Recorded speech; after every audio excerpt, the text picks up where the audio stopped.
అక్క ఏమైంది? ఇంత అర్జెంట్గా ఎందుకు పిలిచా? అంత బానే ఉంది కదా? నేను భయపడిపోయాను. ఏం జరిగింది? అమ్మమ్మ, అది ఈరోజు ఆఫీస్లో ఆలియా దొంగతనం దొరికిపోనేలేదు.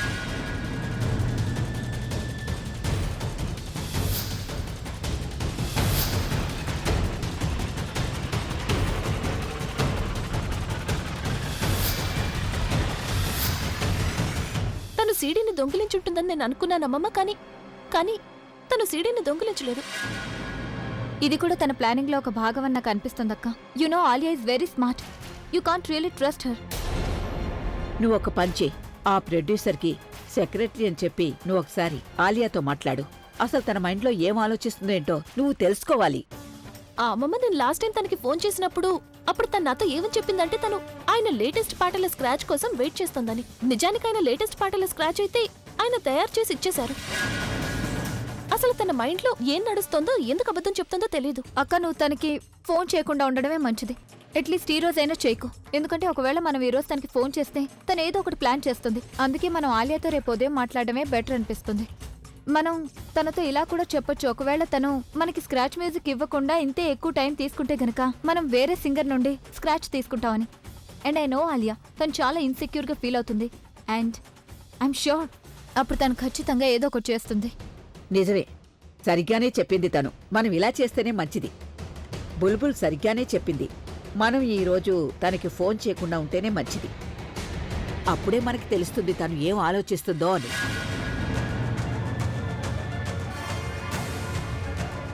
ఆలియా, చెప్పొచ్చు కదా, ఏం ఆలోచించావు నువ్వు? నెమ్మదిగా మాట్లాడు. ఏంటి? నెమ్మదిగా మాట్లాడమంటున్నాను. ఎందుకంటే మనం చెప్పలేం కదా, ఇంత గట్టిగా మాట్లాడినప్పుడు ఎవరైనా శత్రువులు ఇట్నుంచి వెళ్లే అవకాశం ఉంటుంది. అప్పుడు రాజన్న కూడా మనకి ఎనిమి అవుతాడు. నెమ్మదిగా మాట్లాడు. ఓ, నాకు చెప్పాలియా, ఏం ఆలోచించావు నువ్వు? ఇప్పుడు ఆలోచించడానికి ఏం లేదు, చేయడం ఒకటే మిగిలింది. తను ఈ రోజు రాత్రి ఆఫీస్కి వెళ్ళి ఆ సీడీని దొంగతనం చేస్తాను. అదేంటంటే కొద్ది రోజులందరికీ సెలవు కదా, అన్నయ్య ఆ సీడీ గురించి ఎవరిని అడగడు. అలాగే అంతవరకు నాకు కొంత టైం దొరుకుతుంది. నేను ఆ సీడీని డూప్లికేట్ కాపీ తయారు చేస్తాను, ఆ తర్వాత ఆ లేడీకి ఇచ్చేస్తాను. ప్లాన్ అయితే చాలా బాగుంది. All the best. కానీ దానికంటే ముందు నేను ఆ లేడీ ఫోన్ కోసం వెయిట్ చేస్తూ ఉండాలి. అదేంటంటే నేను సీడీని ఎక్కువ టైం నా దగ్గరే పెట్టుకోవడం కుదరదు కదా, దొరికిపోతానేమో అనే భయం నాకుంటుంది. You know, it's not safe. So ఒక పని చేస్తాను, ఆ లేడీ ఫోన్ ఎప్పుడు చేస్తుందో నేను అప్పుడే దొంగతనం చేస్తాను. ఎందుకంటే దాన్ని కలిసే ముందు నేను వెళ్ళి సీడీ తీసుకొస్తాను, అప్పుడు వెంటనే దాన్ని ఆ లేడీకి చేయొచ్చు కదా. So my headache will be over. మరి ఆలియా, ఒకవేళ ఆ లేడీ నీకు ఫోన్ చేయలేదు అంటే? తను ఖచ్చితంగా ఫోన్ చేస్తుంటాను. అదేంటంటే బ్లాక్ మనీని వైట్ మనీగా మార్చే వాళ్ళు ఉంటారు చూసావా, వాళ్ళు చాలా డెస్పరేట్ గా ఉంటారు. వాళ్ళకి చాలా తొందరగా ఉంటుంది ఈ డీల్ని కంప్లీట్ చేసుకోవాలని.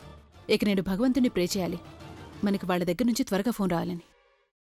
అమ్మా, అలాంటి వాళ్ళది నిజమైన ప్రేమ కాదు, అది వ్యామోహం.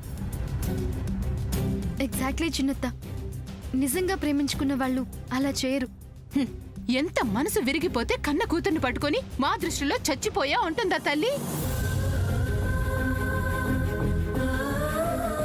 అది సరే అమ్మా, తన కూతురుతో తన మాట అనేటప్పుడు ఆమె మాటల్లో వ్యథ, కళ్ళల్లో బాధ గమనించావమ్మా?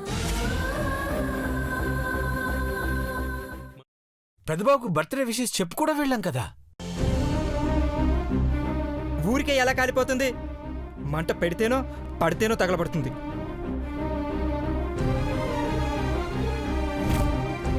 కరెక్ట్ చిన్నబాబు, నీకొచ్చినట్టే నాకు డౌట్ వచ్చింది. పార్వతే షర్టును తగలబెట్టిందనుకుంటా.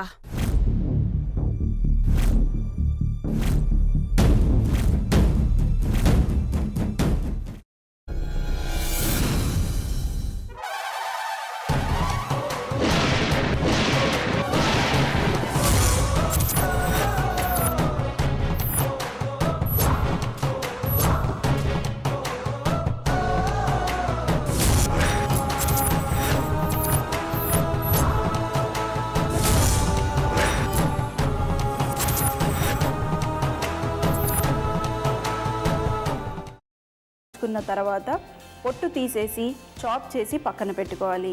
ఒక ప్యాన్లో కొద్దిగా నూనె వేడి చేసి అందులో ఆవాలు, మినప్పప్పు, శనగపప్పు, కరివేపాకు, సన్నగా తరిగి పెట్టుకున్న ఉల్లిపాయలు వేసుకుని 1 నిమిషం పాటు వేయించుకోవాలి. ఆ తర్వాత కాల్చి కట్ చేసి పెట్టుకున్న వంకాయని కూడా అందులో వేసుకుని బాగా మిక్స్ చేసి బౌల్లోకి ట్రాన్స్ఫర్ చేసుకుని అందులో తగినంత చిక్కటి పెరుగు లేదా పల్చటి పెరుగు వేసుకుని మిక్స్ చేసి అన్నంతో కానివ్వండి, చపాతీతో కానివ్వండి సర్వ్ చేసినా చాలా బాగుంటుంది.